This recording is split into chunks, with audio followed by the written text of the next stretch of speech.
Man, oh man, I think that was one of the better performances of the season so far, regardless if you take the goals away or the 3 points, whatever the fact of the matter is. I think Roma played a decent match today. I think they've played the way that they know how to, the way that they've excelled over the past 2 years. And you'd be laughing, Wayne, how could they have excelled? Well, under these tactics, under the way that Mourinho plays, I thought they did very well today. The one thing I won't hide away from is the fact that Frosinone did have opportunities today. There's still definitely things to work on for Roma, for Mourinho, for that space. I think that a couple of the players were masked with their performances by the way that other players had excelled. And that kind of takes our eye away from some of the deficiencies in the team. But on the same card, Roma did really well today. And I'm happy with their victory. I see people coming in now. Guys, I'm Wayne. If this is your first time coming in or you've been with us for a long time now, thanks for coming, and definitely throw some comments in there. Send to your Roma friends as well. We're going to be breaking down Roma versus Frosinone from start to bottom, looking at everybody's comments. And even as the time ticks down, we see the manager I'm sorry, the referee who goes down with some double pulled hamstrings, it seems, in both of his legs, or if not just one. Anyway, that was something you don't often see. And I think it was Awar getting in there and pushing his hamstrings, trying to stretch him out, which was pretty funny. But today we're looking at, I think, a moment that Roma needed, because I truly don't think that just firing Mourinho, if today was a loss, let's say that Sule scored or Roma comes away with this, I don't think that the manager, if this was worst case scenario, that just firing him changes things, changes Roma's situation. For years, if we go even back to Rudi Garcia, who's not doing so good with Napoli right now, that the managers don't always get the players that they need, the conditions in order to excel, given expectations. And I wonder if that theme, it also carries into today, because one player in particular, which has been so important and vital to the way that Mourinho plays, is Matic. And what we see from Paredes is he's not a true defensive midfielder, guys. He is nowhere near as technical or as able as Matic was, even older. I think Matic still brought a technical level as he protected the defense, which has not been plugged in, which isn't there, which Mourinho cannot depend on. And for the entirety of Mourinho's career, he's had two players in particular. One is a defensive midfielder who protects the D and acts as this really important number 6. And the other is a big striker. Now he's got his big striker. Lukaku did great today. His ability on the ball shocks me. I didn't fully understand how good that Lukaku was prior to him joining Roma. I think because sometimes players are so good that I never imagine them joining Roma, so I don't invest my time into learning about them. Like, yeah, whatever, this player, he can score a bunch of goals. What does it matter to me? I'm not a fan of that club. But now Mourinho does have that striker he could depend on. And I think that if Roma were to fire him as of today, let's say worst case scenario, right? I don't think it changes things. I think Roma play a little bit better. Is it going to be night and day? That I don't think so. Would a manager like Conte do very well at Roma? Yeah, I do. But I also think that I also think that working it out within the team is greater long-term for this club to actually do something this season. It's important that Mourinho stays right now, that he doesn't walk away from the club. He said yesterday in his press conference, the only one who's going to fire me is Dan Friedkin. That's the only person who's going to get me out of here, because he loves the club. The players do seem to love him. There is a relationship, and I think that's really important. Also, on top of that, what manager were you going to get? If Mourinho goes out, you got to pay him 10 million euros a year. Roma, that really constrains them financially. Who are you going to go grab to be the traghettatore, the guy who brings Roma into the end of the season right now? Tuchel? I mean, where is Tuchel these days anyway? Mentioning him. But I don't think that Conte would have come. Oh, is he at Leipzig? No, he's at Munich. That's right. Duh. So he's at Munich. He's actually not doing all that great with them. We see that Harry Kane saved them today. But on top of this, I don't think it would have been the solution. I think that Roma's issues over the past couple weeks have been, yes, down to the defensive midfielder, down to the gap between that midfield and the defense, which is also a repercussion of not having Chris Smalling there, of having a rotating triple defensive, triple three-man back line is what I mean to say.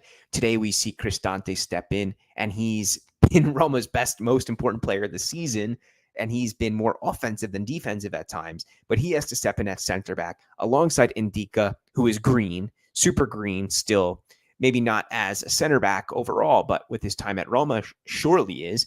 And to give some credit to Indica, he hasn't had that chance to solidify himself, to say, oh, I have my center back I can work off of, and to gain confidence that way, because stability is as important as any other entity when it comes to owning your craft as a center back, left center back, in a new team. So Mancini, I thought decent game today, doesn't do anything stupid. I'm tired of seeing his antics with like elbows. And it's one thing to be tough. It's another to make a foolish decision, which can give you a red card and disadvantage your team. Okay, with that being said, I think it's time to look at some of these comments. Thank you guys for joining. I 100% agree with Michael Fischetola here. Karsdorp needs to start. I am thrilled with the way that he approached this match today, the way that he went out and got it and showed Mourinho things are better. I'm different. My attitude is improved. I'm going to be a starter. And to me, that he showed that he wants to be that number one guy. It's not going to be Christensen. He's not at that level. He's a good substitute, which is what he came in today to close off the match. That is Christensen. That's what he's good at. It's not going to be Salik for whatever reason. It doesn't look like he has much of a future as a starter, but there are so many games. I don't think that means that we're not going to see Salik anymore. So Karsdorp shows up big time, says, I'm going to be number one. And we really missed him. If you're a Roma fan, you missed Rick Karsdorp. You missed the real Rick. Will the real Rick please stand up? And today he did. And that's a lot to be happy about as a Roma fan today. Could have been a tie, but much needed win, Vito said. There were times where Roma should have been scored upon. And Di Francesco did play a good game. He had his wingers speedy, moving up the pitch, exploiting that space, knowing that if Spinazzola can get caught out because of his speed and fitness, that he would be able to capitalize on that. And managerially and strategically, Di Francesco earned to at least get a goal. The XG will show that they should have at least had one. I haven't checked it, but I'm going to guess just from those positions that Frosinone should have had two and Roma should have had two, and maybe even three. Should it have been a tie? I won't say it should have been a tie, but I think that both clubs should have scored at least 2 goals. Now, if Frosinone did score that, I want to believe and hope that Roma would have responded and still won this game. I know that's a lot to say, a lot to ask for, given the situation right now. But I think that Roma overall deserved to win this match, that they controlled it. They actually controlled 51% of possession last time I checked, but we're going to look over the statistics a little bit more. Samuel says, man of the match is Bove. And I want to ask everyone else out there, I see 37 people out there, not only the usual YouTube stuff, yeah, leave a like, subscribe if you're new, but tell me, who was your man of the match today? Write it in a comment right now. So Samuel says Bove. I thought he approached this game with such a good grinta, an attitude, a hunger to his game. He tried to progress Roma from the center half up to the advanced positions. He's more of an intermedio. He's not a trequartista, yet he uses that endurance and that push in the same way that Fratesi did for Sassuolo in the past 2 years. And when it came time to think about Bove's future with this club, there's even rumors that he could have been sold because of Roma's financial fair play issues. I think that it would have been a major loss because I see Eduardo Bove as somebody who can become a set starter for the Giallorossi in the years to come. Is he there technically yet? I think he's got some work to do. I think he's got some development that needs to take place. But the good thing is that he's doing it in Roma. He's still getting minutes. It's not at some club where Roma will be forced into a buyback or something. He's Roma's through and through. He's developing under one of the best managers in the world that the game has ever seen. So I think he's only going to come out the better a year or two from now. And Bove will be in a very good situation. Focus Tech is here and says, Ndika struggling to make accurate passes. His sense of defense is poor. No wonder it took time to have a playing time. or for him to get minutes. So what I was saying in the first episode is you always got to give a player like Ndika benefit of the doubt. He's young. He just came over from a different league. He is not used to playing as defensively as Mourinho does. And in the first half, I think the first 20 minutes, we saw him make a crucial block, which was a one-on-one. I think he was the last man. He sticks a leg in, stops that counter from Frosinone, stops the play. Great. And you want that player to have that confidence to make a big play like that. I think in time, he will definitely improve. But to be fair to Focus Tech here, I do have some questions about his passing, his accuracy, his true eye for the game, aside from his physical abilities, but just his overall game IQ. And that, I wonder if he would show more of that IQ if he was playing in a different setup, if Roma played higher up the pitch the way that Frankfurt does, because Eintracht Frankfurt is a great club, and he played excellent there. He was one of the better, I don't want to say the best of the best, but he was one of the better center backs for sure, and definitely one of the top 5 young center backs in the league. And the fact that Roma were able to get him was a big deal. If you remember, think back to the Mercato, how many other clubs supposedly wanted him or showed interest. Alex Asante is here. Says, Wayne, I think the fans put too much pressure on the team. You saw after the first half and a goal ahead, they were able to put passes together, and Pellegrini even scored. So I don't know if Roma sold out for this one. That would have been 37. I didn't see that in the news. Typically, that is like headline news in Rome, and I would post it on Twitter. So I think that it did not. And part of that is due to the recent form. Second, it's due to Frosinone not being that great of a match to go watch, but actually the way that they play did make it an entertaining match. So do the fans put too much pressure on the team? I think the media does. I think the fans are above and beyond with their support. Even in Genoa, the Settore Ospiti, the guests, where they stand at the Ferraris, they were still cheering on the team, 4-1 down. The guys are still there. They made a big journey. Those people probably slept in the train station that night, for real. So the support to me is paramount. It's top. But the media, definitely in Rome, this is stereotype. The ambiente di Roma, the air around the club is often poisonous. So I see it even with the way that the leading outlets translate Mourinho's press conferences, which is why on Twitter, and I give these short YouTubes, sometimes not so short, about just translating it word for word and not trying to sensationalize stuff, because so often in Rome, we find that the media tries to make storylines where they're not, and to drum up these dramas, and none of that ever helps the club. None of that. So when we have this question of, do the fans put too much pressure on the club? I think the reality is that the news and the many radio stations, that they torment these boys and the club and the manager, which is why sometimes today fans will criticize Mourinho for not taking accountability. But the one thing that you have to keep in mind from Mourinho's point of view is the way that these journalists and reporters prod and poke and ask questions which are borderline rude. Is he sticks up for himself. Hey, he's a man. He's a full-grown man. He's won the most cups out of anybody, any manager in Europe. So when a reporter comes in and asks some smart, sarcastic type of question in order to get an illicit response from him, it's nonsense.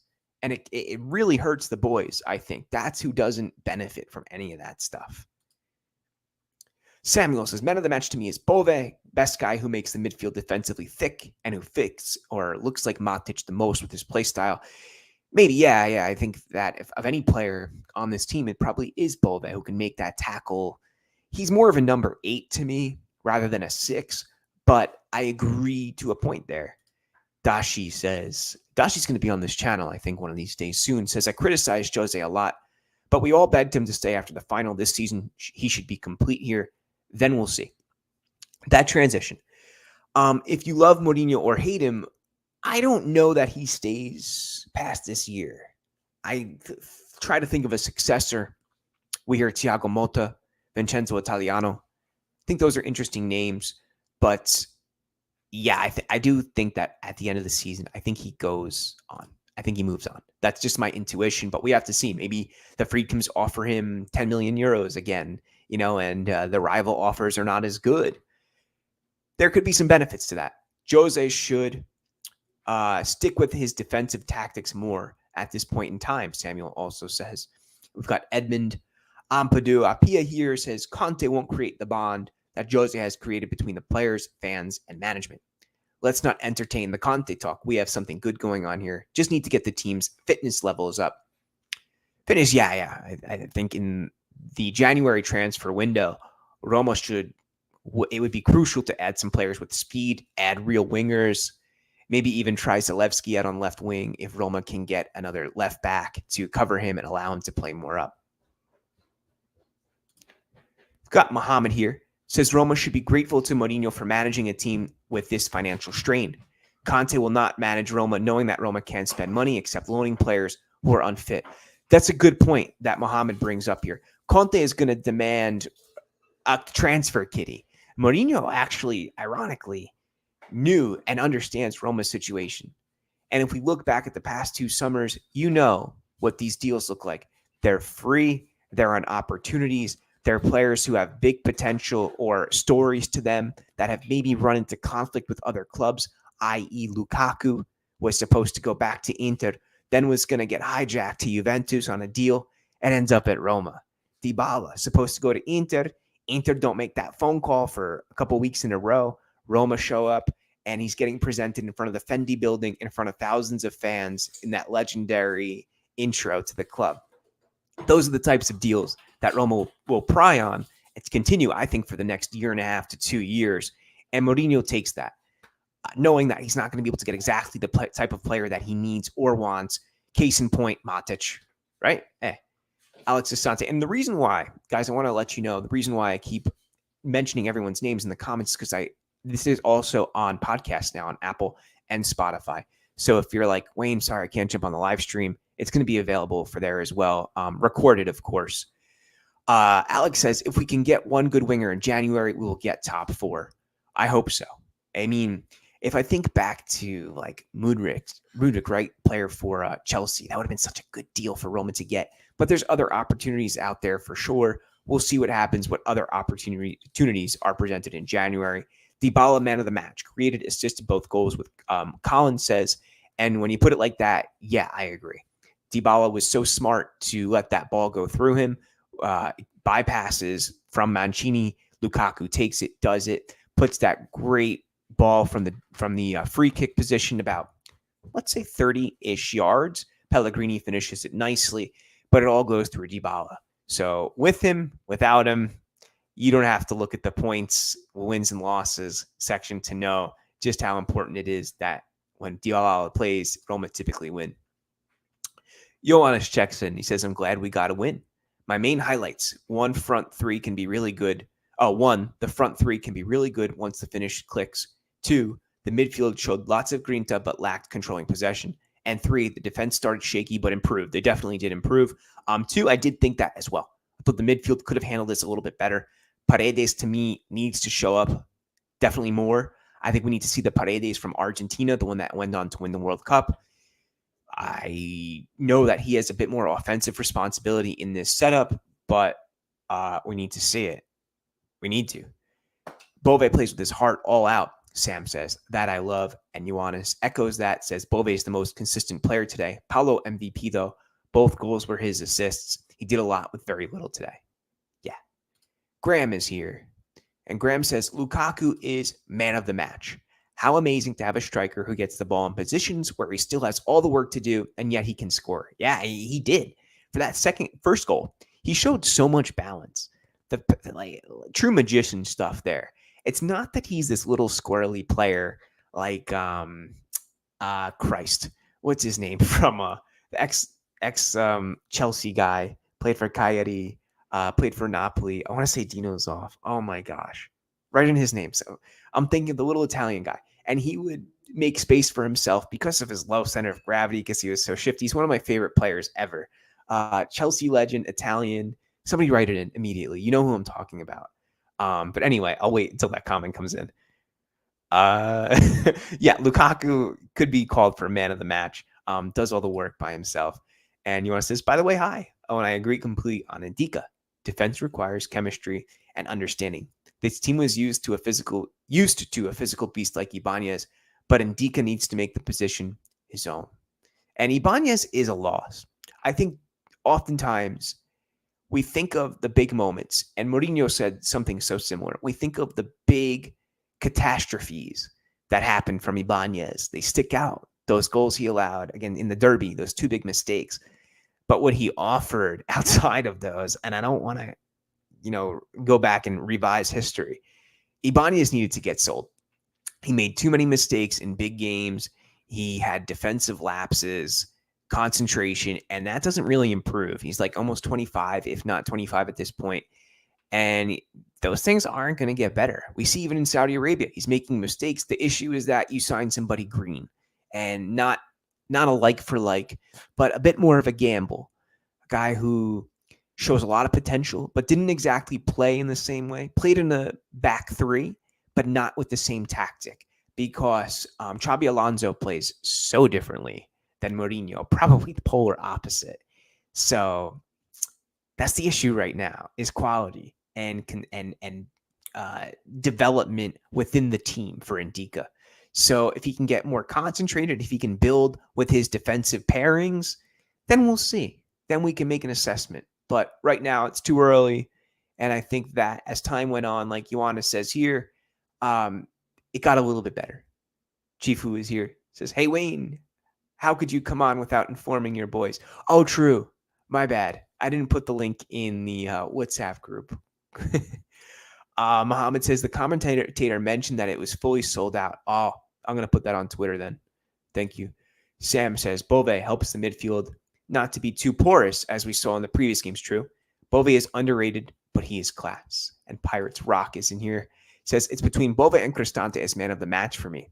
Bove is obvious, but let's not forget Cristante being played out of position and was crucial for keeping a clean sheet. I think all of the boys owe Cristante a dinner tonight. If anybody deserves a nice steak after this one, I think he should be getting a filet mignon for the next 2 weeks for showing up and having to do very, very tough stuff here. Goes back from being a guy who's pushing forward midfield positions in order to being a center back. And not only a center back, but at the heart of the defense, the last line. Mikia's kid, I think a first-time commenter here, says, I still think Roma should sack Mourinho. We don't have any attacking ideas. Tudor would be great for the rest of the season, and then the appointment of someone like Mota Amorim in the summer. Let's see what happens. So let's see what happens, because I think Thiago Mota is an interesting profile to take over from Mourinho if he does, if his contract ends and he decides it is time to go away, because we're in October. We're looking at 6 or 7 months more of Mourinho at the most if he doesn't resign. Samuel says Roma should make a signing goalkeeper top priority come January. Yeah, that's for sure, my friend. VR is here. Says Bove needs to play every game. The mentality that he brings is missed. Pirates Rock responds to Samuel, says Roma doesn't have enough funds for a good goalkeeper in January. I think new goalkeeper in the summer is when it'll happen. Christian says, can Bove be encouraged to dribble the ball up the field more? Maybe. Maybe it's Jose telling him to stay and sit in the midfield. Perhaps, but Bove does like to make those runs. So I wonder as well, Christian, if that is a managerial call in order to limit how much and how deep he actually does travel with it.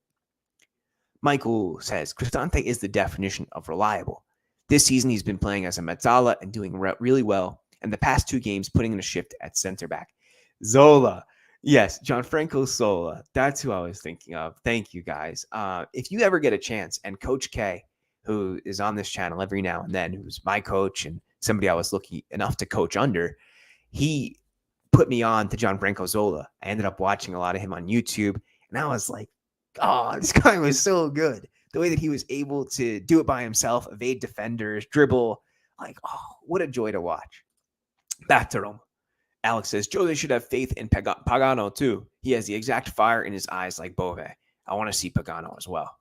I think Pagano has a better ceiling than Volpato, to be honest. Volpato had a lot of flair, but I think there's more game overall to Pagano, but we still got to see more, right? Adronico says, well, I still believe we have enemies of progress hiding here, pretending to be Romaniste. Like the guy, oh, okay. And Chaturunga says, Mu at this stage of his career is motivated by appreciation and emotion. I agree with that. If we get top 4 and the fans and management calls for him to stay, he will be staying at Roma. Dashi says, Cristante just bravo. Pellegrini blunder after blunder, at least a good goal covers it up. I think Pellegrini did the little things good today. Nothing remarkable, nothing that really made you turn your head and say, wow, he's back. But he gets the goal, and that was key, I think, for him too, just to get his head up, to be more positive, because Pellegrini ain't going nowhere, at least not until the summer. And even then, I think he's a Roma guy for life, but we'll see. Chat says, Mu at this stage of career. Oh, we just read that. Okay. Edmonds here says the pitch at Olimpico is one of the reasons we couldn't control the game. Management needs to do something about the pitch. So the issue with that pitch is, one, another team uses it. It doesn't get the 2 weeks off ever. And 3, or I should say 2, it also gets used by the rugby team, the Italian rugby team, which destroys the pitch. I think they wear soft ground studs, ruins it, has to be redone all the time. It's just one of the many reasons why Roma need their own stadium. Azureas here says, except for Lukaku, everyone else doesn't seem to have gotten over Sevilla yet. A lot of what I'm seeing are just being on the wrong side of a fine balance, lacking confidence. I wonder if this has impacted Mancini, because what I've noticed out of him this season is a little bit less fire, a little bit less out of him, less concentration. I wonder if that's still back there. With Chris Smalling as well, I think that he has had a rough start to the season. And those one-on-ones where he got blitzed by much younger players do seem to be affecting him, did affect him as well. Maybe it's just something you got to work out. And Mourinho even mentioned in this, and this is something I think as well, from a player and coaching perspective, is the only substitute to get back on your horse is hard work. There's never an excuse for hard work. Dashi says, I don't mind him staying and warming the bench, but if we want Champions League, that would be the standard. Him and Dybala getting paid the same is just madness. When you look at the output between Pellegrini and Dybala, Dashi has a point here. No updates yet, but he was on the bench today for Smalling, so didn't get playing time, but it is good to see him back. I believe it's muscular. What could that mean? Maybe he needs more protein. Poor Chris. Mohammed says, I think Roma missed Matic deeply. He's not replaced. That intelligent and aggressiveness, like what we saw in the Feyenoord game last season, is still non-existent. And we need that type of midfielder. Yeah.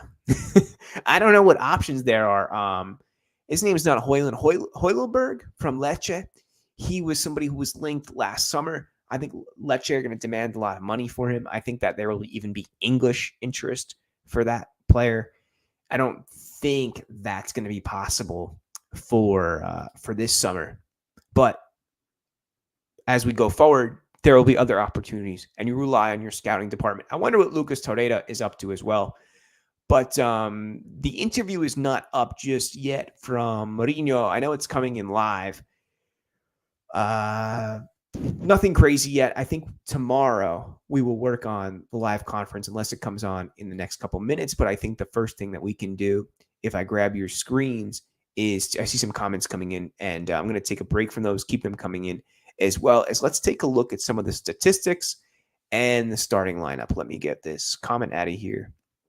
1 second. This computer is a little slow. I use an iMac, and unfortunately, I bought it the last year that they were using this chip, and the chip is remarkably slow. I got to get it upgraded, because like a new iMac is crazy money, but yeah. Here we go. And we can see the starting lineup here. For Roma, Rui Patricio starting net, Mancini, Cristante, and Dica. Rick on the right, Bove, Paredes holding it down in the middle, with Pellegrini acting on the top of that trident, or more really as like a mezzala. Spinazzola gets the start ahead of Zalewski. Then Dybala, Lukaku, which was more of a 3-5-2, if anything, even though on paper it looks like 3-4-2-1. But then we see what is it? Okay. Also a 3-5-2, but 5-3-1. No, 5-4-1, kind of. Or a 5. I don't think this is completely true, because sometimes with Google and like the formation creators, this doesn't truly resonate to how they lined up. I would say that Sule was more playing much closer to the Albanian striker Kuni there, who missed a couple of big chances. Baez at times. So maybe these two worked off of each other with Sule the more advanced, like a 5-3-2, which collapsed with Sule into a 5-4-1 in the defensive phase. But I think this is also one reason why Roma did maintain more possession than average, is because Di Francesco did have his wingers doing a lot of work. They're very athletic. I would like to see Sule's heat map from today, as well as Bove's, if I could access that. But as we scroll down here, we can take a look at Roma's bench. Asmund's in there, Awar, Christensen, 3 players brought over this summer. Belotti surprisingly not getting time. Maybe he's planning to use him in the upcoming match as a starter. I'm hoping, as Belotti had such a good start. Salik, Zalewski, Pagano, Pisili, Bauer. Joao Costa was rumored to be getting some playing time. He doesn't get in there. Charlie and Spilar. So I would say going into the next game, expect SES, Zalewski, and Belotti, and maybe even Awar to get a start. That's what I would love to see. Some names over from Frosinone, not much, but I do give credit to Di Francesco. I think they played a decent game today, but Romagnoli has to get subbed out. Is that Simone Romagnoli, right? Yeah, and 33-year-old, but he's kind of like Frosinone's most important player, so they did lose a little bit when he came out. As we look on Google, as we look at some other score lines around the league here, we've got Juventus versus Atalanta. That was a snoozer from what I hear. Really bad game. Allegri, guys. I don't know what you think about Allegri. I don't rate him. I don't think he's a good manager. Like, straight up not good. Napoli beat the heck out of Lecce. Milan scored late to beat Lazio at the San Siro. Inter. Did you see that performance from Lautaro Martinez? By the way, I need your opinion on something. If I make a Serie A review every week, let's say like on Tuesday, following Fiorentina Cagliari, or Monday, late night, right? Will you watch it? Do you think that's a good idea? A Serie A roundup. What do you think? Let me know in the comments. Bologna beat Empoli. If you play Fantasy Serie A, I had the write-up which came out, the preview. So always check out Serie A Fantasy for their write-ups.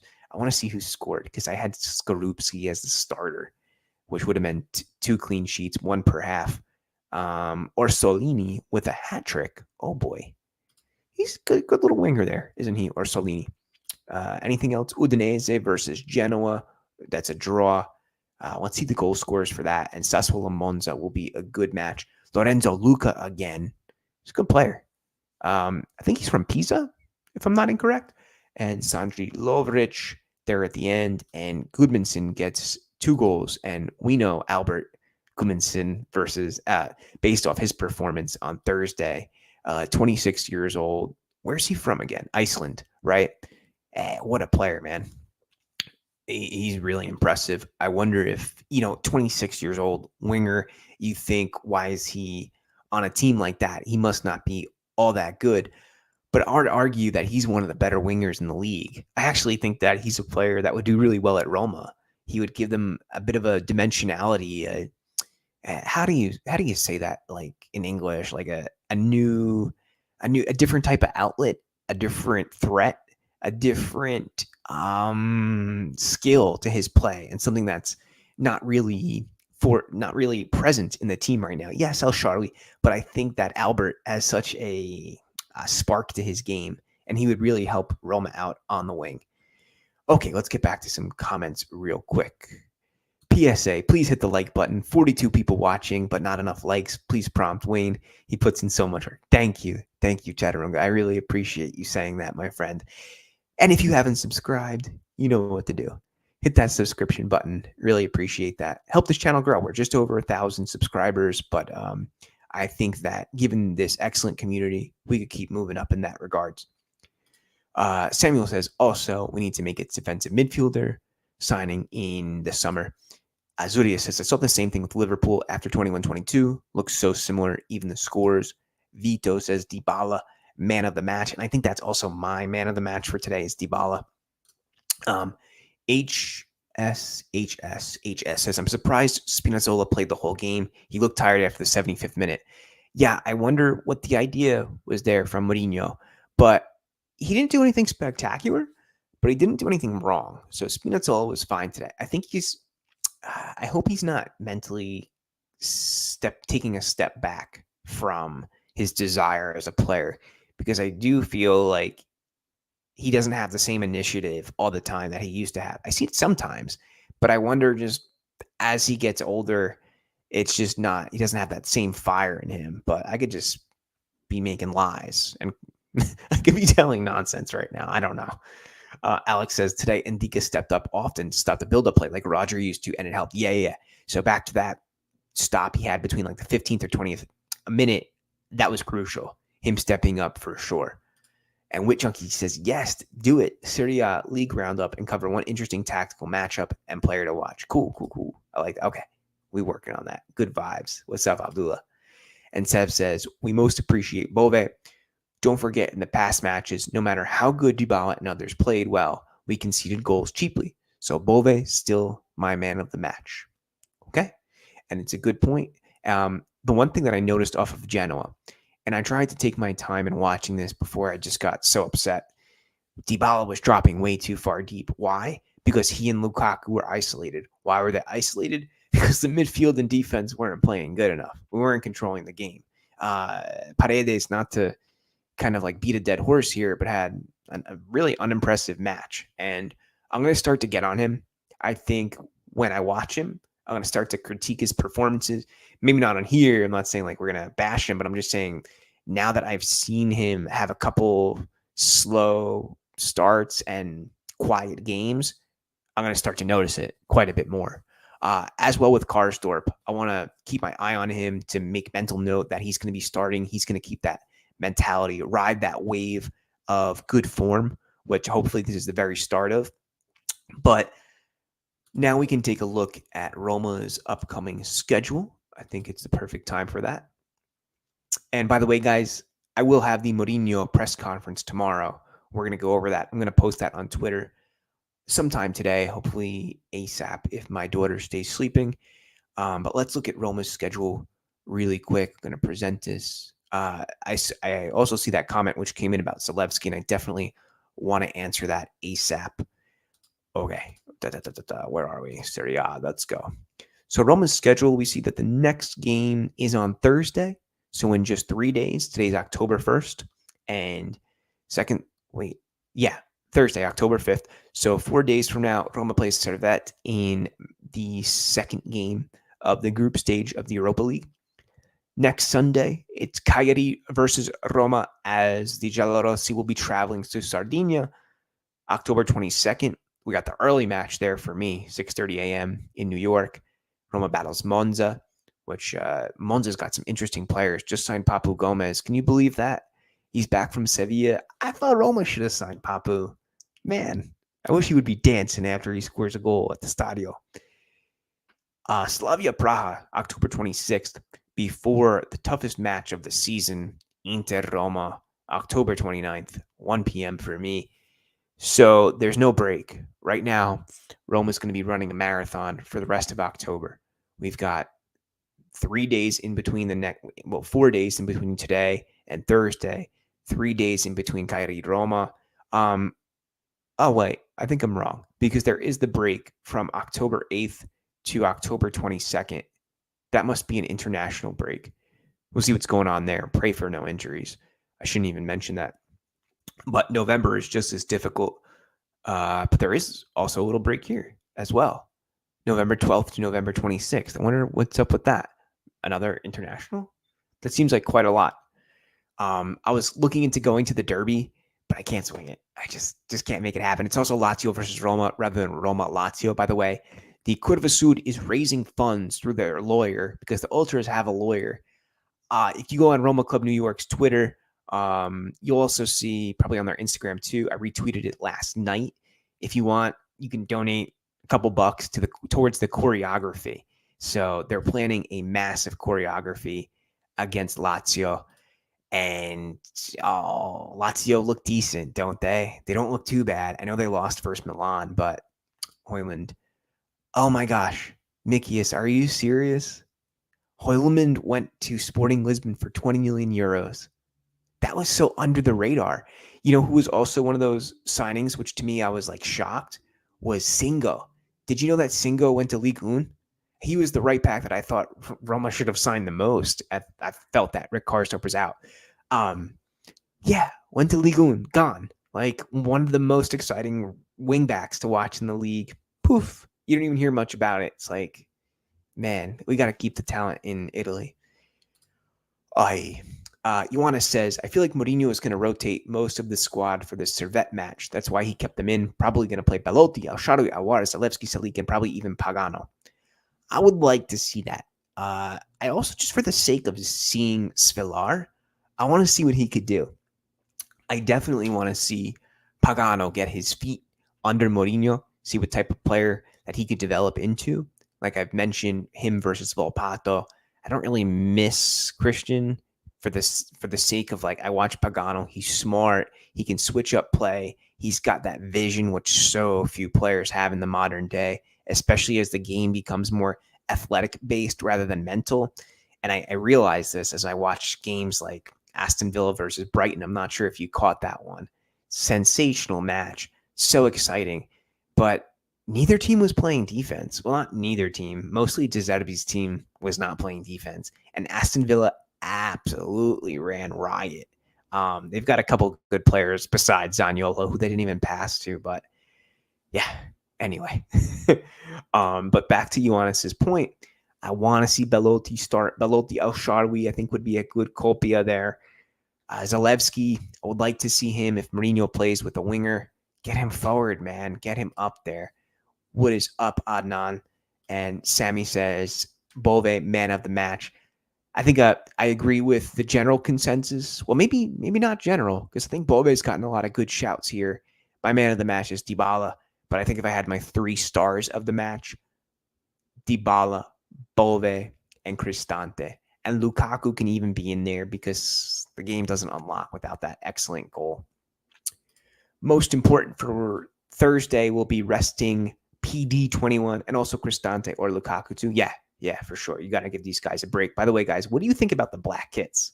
Let's take a look at let's go to AS Roma's website because they're advertising these kits to the nines right now. But let's see if we can get some good pictures of them. Yeah, there we go. I like them. Do I love them? No. But I think they're good looking. And I liked the way that they looked on. Like when the players were actually wearing that. I love that the numbers are in orange. Thinking about maybe a Dybala one in the black. But I like the full kit. Like the shorts are sweet. I think they look really good. Let's see if we can get some good detail on this right now. Let's share this tab instead. Well, 100 euros is a little steep. The Serie A patch, nah. Yeah, let's go SPQR. I definitely don't want a back sponsor. It looks tacky. Could we do Dybala in a medium? Nah, more of a small. Let's see. Personalize, right? Yeah, personalize. Let's see how it looks on. I want to see go through the whole motion here. Dybala. I'm surprised they do it number wise. Yeah, it looks good. Let's see if we can zoom in on that now. No. Okay, maybe not. But I'm wondering, I think that's an ode to Graton, the creator of the Lupetto up on the collar there on the back. That's a really cool detail. You can see that there's some imaging, some, how do you say, design in the number itself. It must be like a Roman mosaic or something like that based on what you see in the sleeve details. So it's cool. It's good stuff. But I mean, €5 for SPQR, 20 for the personalization, 10 or 15. I want the Europa one because that's their best shot of important silverware. Okay, that's 140 euros. That's a bit steep, my friends. That's going to be 165 American for a shirt. Wait. Anyway. Let's see if you can get the shorts personalized. I'm interested in that. Let's go back to the front here. And some of the other gear is really cool, like the track jacket and track suit. Like you could see Chris rocking it there. But AS Roma third. Anyway, just check out the shorts. See if you could personalize them real quick before we jump back into the comments. Yeah, you can personalize. That's cool. Yeah, I like that. Let's go number 10. See how that looks. Yeah, that's sweet. Oh yeah. I feel like these Adidas collection has been good so far. I won't lie and say that I love all of them, but I've heard that the white one is really nice in person. Ioannis likes the blackets too. Yeah. These are getting some good respect. My bro from the group, happy to see you. What's up, Azapue? Nice to see you, my friend. Nice to see you. Mikia says, yeah, he went to Monaco. Serie A must be better at selling players to generate more money, so players stay in the league, and that's a reality. Until the majority of clubs own their own stadiums, that's just how it's going to be. And Dashi says, these football clubs be straight up robbing people. It's a lot. So, like, one thing that Roma did to combat counterfeiting is they made these kits that are not made by Adidas, but actually by the club themselves. And I'm sure you've seen them. I saw one in the Rome airport last week. As soon as I got off the flight in Rome, it was there, like at the terminal. I was like, okay, so these actually are selling. I don't really like them. The issue is that the counterfeit kits coming over from like Thailand and Malaysia, they look so good. They're like eerily accurate. And I don't buy kits to really wear them. Maybe a little bit. Like I have kits that I wear and others that I collect. Like I have like a long sleeve Casano one. I'm debating if I want to keep wearing it or if I want to frame it. It's like my Totti ones, they're signed, both of them. Even if you look above me, I can't move my camera is my phone right now, so I can't move it. But like, and I don't know. Dashi says, what's your opinion on top four? Anything? Yeah, top four still definitely possible. What do you guys think as well? Answer that in the comments right now, everybody. Is top four still possible? Just a yes or no. Yes or no, can Roman do it? And as we look at the standings real quick, let's pull that up. So this is round 7.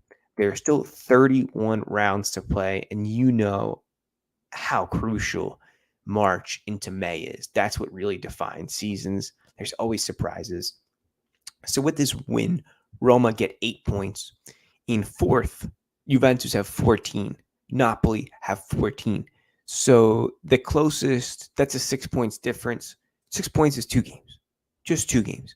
So definitely Roma can get back up there. I don't think Atalanta are going to have the strength to break top 4 this year. I think Napoli, even without a coach, can still get top 4 because of their personnel, and they've got a rhythm. You know, they're the champions. Osimhen, unless he goes somewhere in January, doubt it because of the recent controversy. They're still, I mean, them and Inter, I think it's theirs to lose. Milan are going to hang out because of overall quality, although I wonder if they've lost a step. But maybe they do something in January as well. You never know. But definitely to answer Young Dashi's point here, I think that Roma are definitely capable of improving and catching that top 4 just as quickly as Roma were kicked out of the race, just as quickly as they can get back into it. Beatsbox Dre, what's up? First time coming in here, I think. Says, hi, Wayne. Roma have so much to play for, so why are people panicking 6 points off of 4th with Smalling to come back? Yeah, thanks, my friend. You see it too. HS says, what do you think Zalewski's problem is right now? He doesn't look confident. I don't think he's a left wing back. And especially a wing back with Mourinho's play is like an old school left back. Doesn't get up enough. Doesn't do what he was used at during his time with the Primavera. It doesn't match his skill set. Zalewski needs to be up the pitch, making goals, getting involved, blitzing defenders out on the flank. Also, Lazio are below Roma. Haven't heard any criticism. Well, that's good to see. That is sure good. But that's the issue here. Is Zalewski needs to get up the pitch, man. And I don't often criticize Mourinho, but I think this is one area where he has sbagliato or he's messed up, is getting Zalewski up. If he can get a left back, then I think that this would allow him to do that. A true left back, not a makeshift. Do you think Patricio is genuinely a hologram?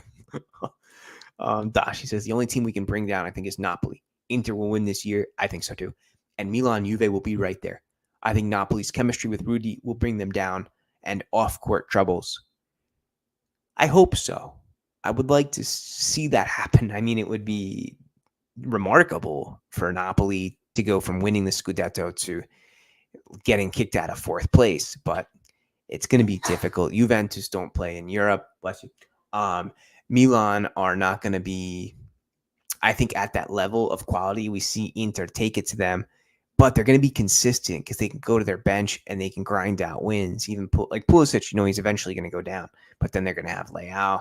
They're going to have Chukwueze up there. Musa looks really good in midfield. So they've got it going on.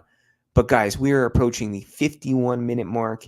It is time to say goodbye until tomorrow's Mourinho interview. Maybe we'll even have the Serie A roundup coming up Tuesday as well. So stay active on my page. Leave a like right now. I know a lot of you are new here, and a subscription.